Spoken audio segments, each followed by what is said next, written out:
Mysterious Island by Jules Verne, Part 3, Chapter 4. "She is blown up!" cried Herbert. "Yes, blown up, just as if Ayrton had set fire to the powder," returned Pencroft, throwing himself into the lift, together with Neb and the lad. "But what has happened?" asked Gideon Spilett, quite stunned by this unexpected catastrophe. "Oh, this time we shall know," answered the engineer quickly. "What shall we know?" Later. Come, Spilett. The main point is that these pirates have been exterminated." And Cyrus Harding, hurrying away the reporter and Ayrton, joined Pencroft, Neb, and Herbert on the beach. Nothing could be seen of the brig, not even her masts. After having been raised by the waterspout, she had fallen on her side, and had sunk in that position, doubtless in consequence of some enormous leak. But as in that place the channel was not more than 20 feet in depth, it was certain that the sides of the submerged brig would reappear at low water. A few things from the wreck floated on the surface of the water. A raft could be seen consisting of spare spars, coops of poultry with their occupants still living, boxes and barrels, which gradually came to the surface, after having escaped through the hatchways, but no pieces of the wreck appeared, neither planks from the deck nor timber from the hull, which rendered the sudden disappearance of the Speedy perfectly inexplicable. However, the two masts, which had been broken and escaped from the shrouds and stays, came up, and with their sails, some furled and the others spread. But it was not necessary to wait for the tide to bring up these riches, and Ayrton and Pencroft jumped into the boat with the intention of towing the pieces of wreck either to the beach or to the islet. But just as they were shoving off, an observation from Gideon Spilett arrested them. "What about those 6 convicts who disembarked on the right bank of the Mercy?" said he. In fact, it would not do to forget that the 6 men whose boat had gone to pieces on the rocks had landed at Flotsam Point. They looked in that direction. None of the fugitives were visible.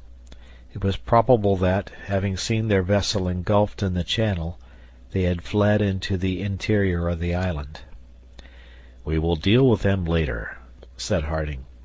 "As they are armed, they will still be dangerous, but as it is 6 against 6, the chances are equal. To the most pressing business first." Ayrton and Pencroft pulled vigorously towards the wreck. The sea was calm, and the tide very high, as there had been a new moon but 2 days before. A whole hour at least would elapse before the hull of the brig could emerge from the water of the channel. Ayrton and Pencroft were able to fasten the masts and spars by means of ropes, the ends of which were carried to the beach. There, by the united efforts of the settlers, the pieces of wreck were hauled up. Then the boat picked up all that was floating, coops, barrels, and boxes, which were immediately carried to the Chimneys. Several bodies floated also. Among them, Ayrton recognized that of Bob Harvey, which he pointed out to his companion, saying with some emotion, "That is what I have been, Pencroft." "But what you are no longer, brave Ayrton," returned the sailor warmly. It was singular enough that so few bodies floated. Only 5 or 6 were counted, which were already being carried by the current towards the open sea. Very probably the convicts had not had time to escape, and the ship lying over on her side, the greater number of them had remained below. Now the current, by carrying the bodies of these miserable men out to sea, would spare the colonists the sad task of burying them in some corner of their island. For 2 hours Cyrus Harding and his companions were solely occupied in hauling up the spars onto the sand, and then in spreading the sails, which were perfectly uninjured, to dry. They spoke little, for they were absorbed in their work, but what thoughts occupied their minds? The possession of this brig, or rather all that she contained, was a perfect mine of wealth. In fact, a ship is like a little world in miniature, and the stores of the colony would be increased by a large number of useful articles. It would be on a large scale equivalent to the chest found at Flotsam Point. And besides, thought Pencroft, why should it be impossible to refloat the brig? If she has only a leak, that may be stopped up. A vessel from 300 to 400 tons, why, she is a regular ship compared to our Bonadventure, and we could go a long distance in her. We could go anywhere we liked. Captain Harding, Ayrton, and I must examine her. She would be well worth the trouble. In fact, if the brig were still fit to navigate, the colonists' chances of returning to their native land were singularly increased. But to decide this important question, it was necessary to wait until the tide was quite low, so that every part of the brig's hull might be examined. When their treasures had been safely conveyed on shore, Harding and his companions agreed to devote some minutes to breakfast. They were almost famished. Fortunately, the larder was not far off, and Neb was noted for being an expeditious cook. They breakfasted, therefore, near the chimneys, and during their repast, as may be supposed, nothing was talked of but the event which had so miraculously saved the colony. "Miraculous is the word," repeated Pencroft, "for it must be acknowledged that those rascals blew up just at the right moment. Granite House was beginning to be uncomfortable as a habitation." "And can you guess, Pencroft," asked the reporter, "how it happened, or what can have occasioned the explosion?" "Oh, Mr. Spilett, nothing is more simple," answered Pencroft. "A convict vessel is not disciplined like a man-of-war. Convicts are not sailors. Of course the powder magazine was open, and as they were firing incessantly, some careless or clumsy fellow just blew up the vessel." "Captain Harding," said Herbert, "what astonishes me is that the explosion has not produced more effect. The report was not loud, and besides there are so few planks and timbers torn out. It seems as if the ship had rather foundered than blown up." "Does that astonish you, my boy?" asked the engineer. "Yes, captain." "And it astonishes me also, Herbert," replied he. "But when we visit the hull of the brig, we shall no doubt find the explanation of the matter." "Why, captain," said Pencroft, "you don't suppose that the Speedy simply foundered like a ship which is struck on a rock?" "Why not?" observed Neb, "if there are rocks in the channel." "Nonsense, Neb," answered Pencroft. "You did not look at the right moment. An instant before she sank, the brig, as I saw perfectly well, rose on an enormous wave, and fell back on her larboard side. Now, if she had only struck, she would have sunk quietly and gone to the bottom like an honest vessel." "It was just because she was not an honest vessel," returned Neb. "Well, we shall soon see, Pencroft," said the engineer. "We shall soon see," rejoined the sailor, "but I would wager my head there are no rocks in the channel. Look here, captain, to speak candidly, do you mean to say that there is anything marvelous in the occurrence?" Cyrus Harding did not answer. "At any rate," said Gideon Spilett, "whether rock or explosion, you will agree, Pencroft, that it occurred just in the nick of time." "Yes, yes," replied the sailor, "but that is not the question.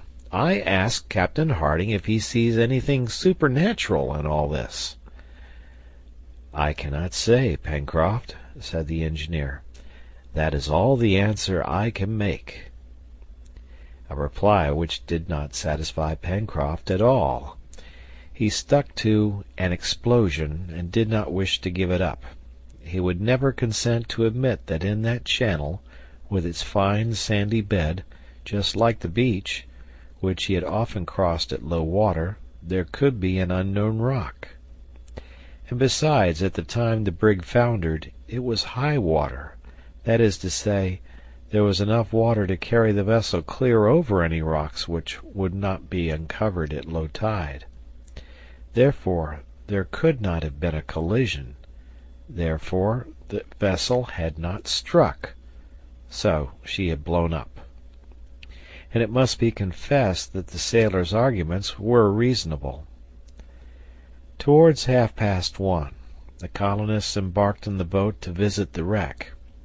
It was to be regretted that the brig's 2 boats had not been saved, but one, as has been said, had gone to pieces at the mouth of the Mersey, and was absolutely useless. The other had disappeared when the brig went down, and had not again been seen, having doubtless been crushed. The hull of the Speedy was just beginning to issue from the water. The brig was lying right over on her side, for her masts being broken, pressed down by the weight of the ballast displaced by the shock, the keel was visible along her whole length.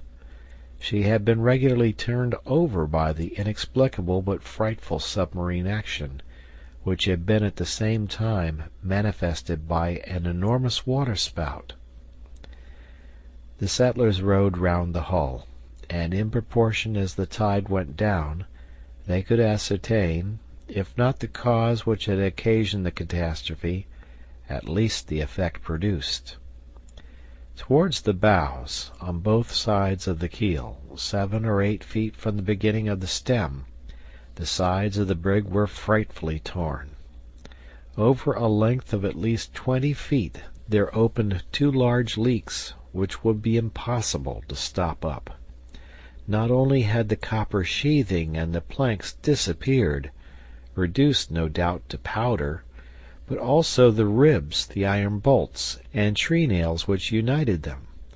From the entire length of the hull to the stern the false keel had been separated with an unaccountable violence, and the keel itself, torn from the carline in several places, was split in all its length.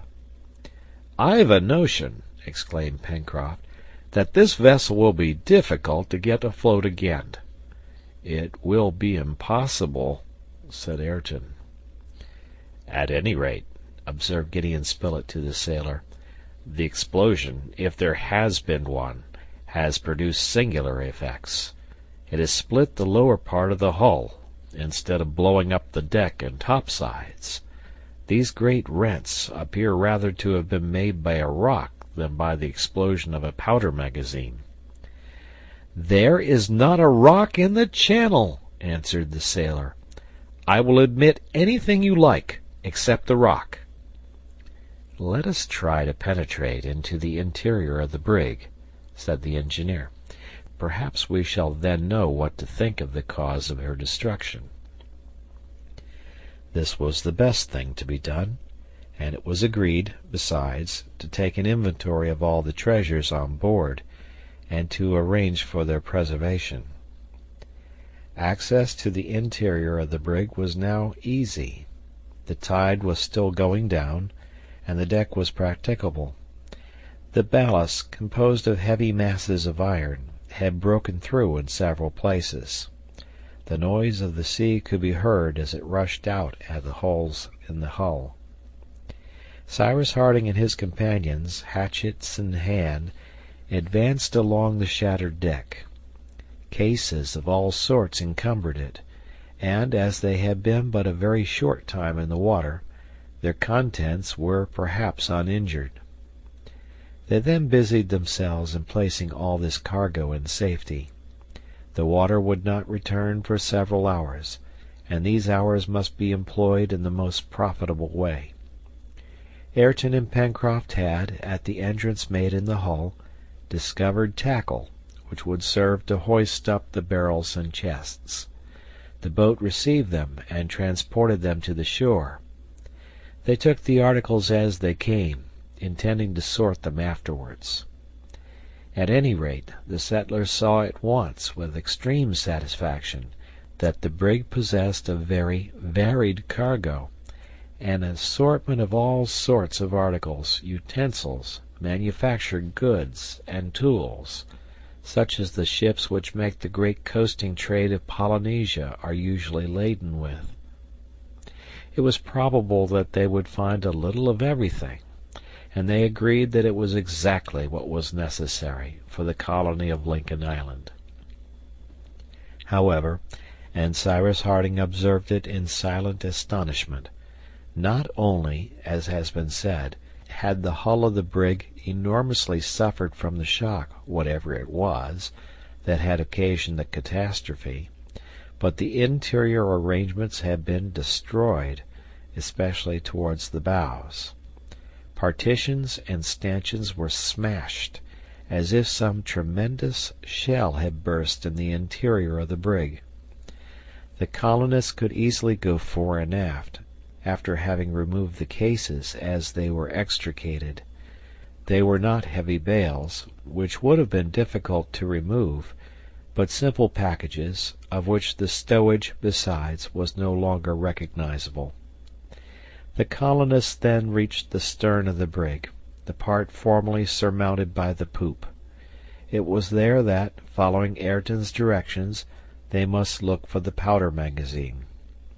Cyrus Harding thought that it had not exploded, that it was possible some barrels might be saved, and that the powder, which is usually enclosed in metal coverings, might not have suffered from contact with water.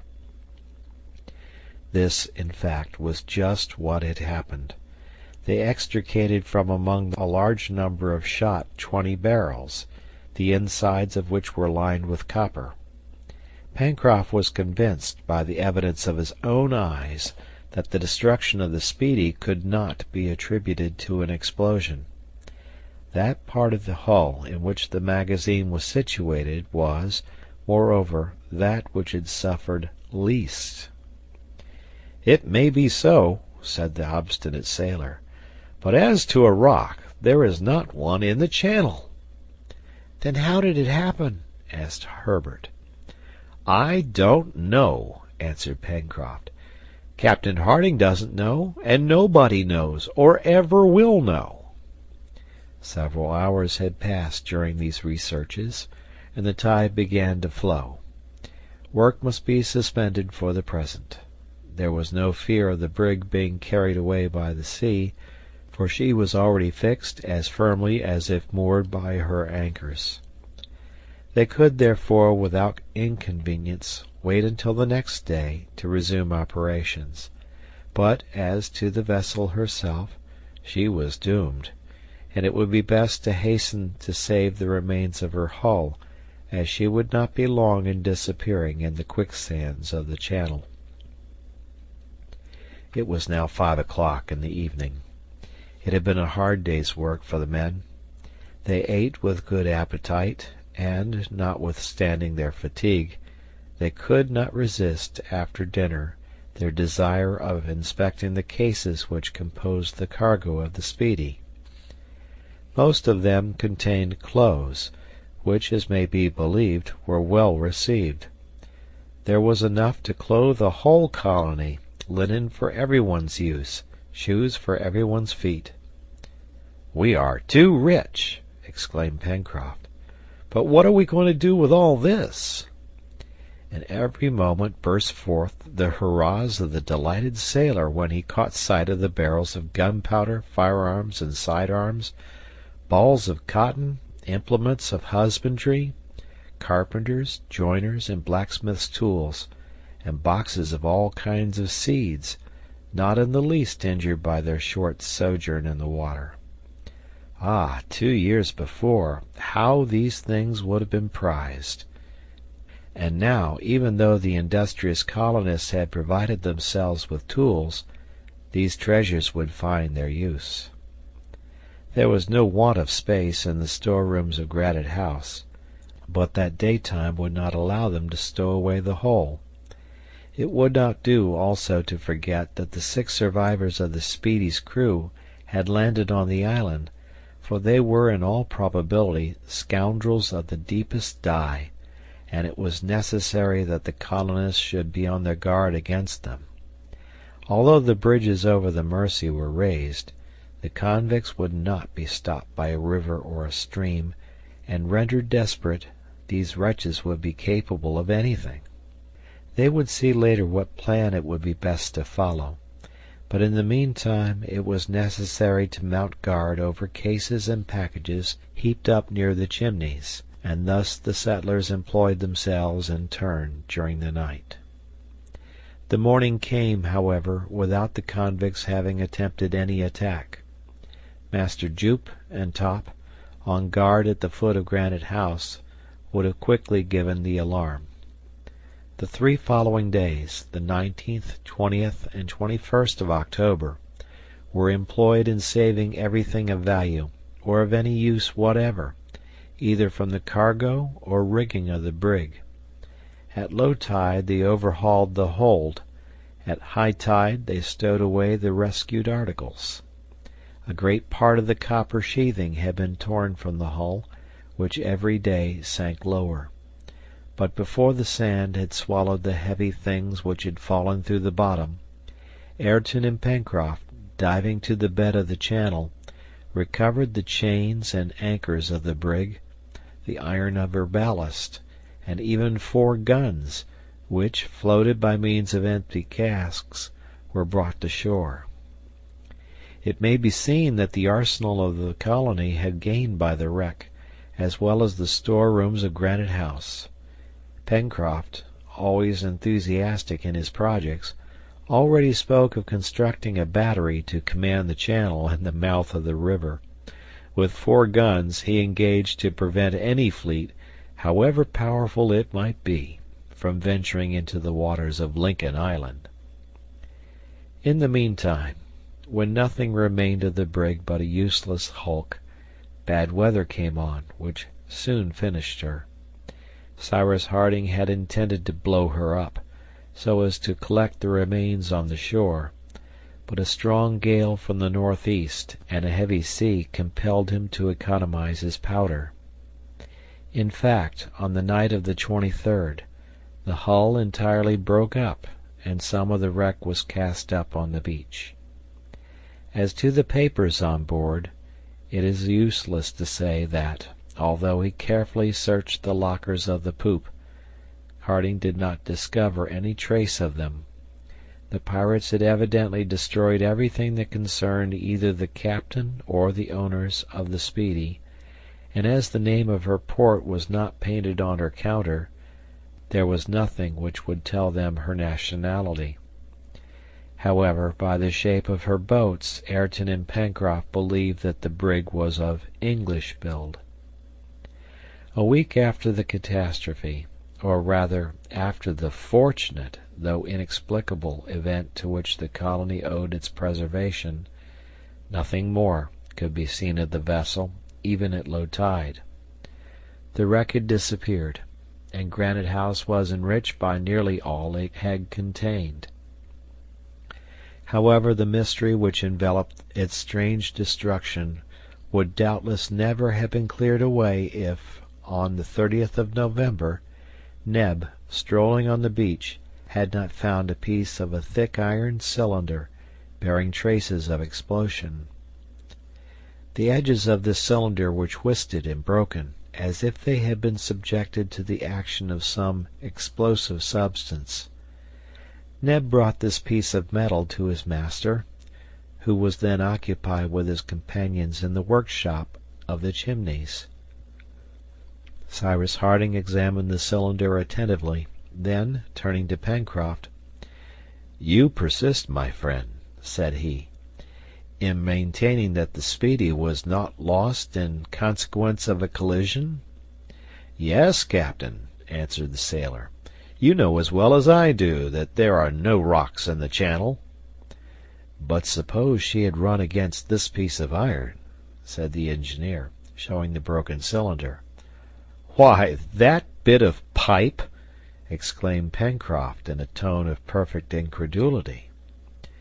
"My friends," resumed Harding, "you remember that before she foundered, the brig rose on the summit of a regular waterspout."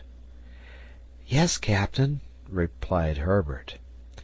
"Well, would you like to know what occasioned that waterspout? "It was this," said the engineer, holding up the broken tube. "That?" returned Pencroft. "Yes. This cylinder is all that remains of a torpedo." "A torpedo!"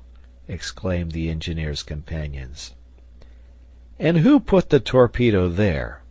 demanded Pencroft, who did not like to yield. "All that I can tell you is, that it was not I," answered Cyrus Harding. "But it was there, and you have been able to judge of its incomparable power." End of chapter.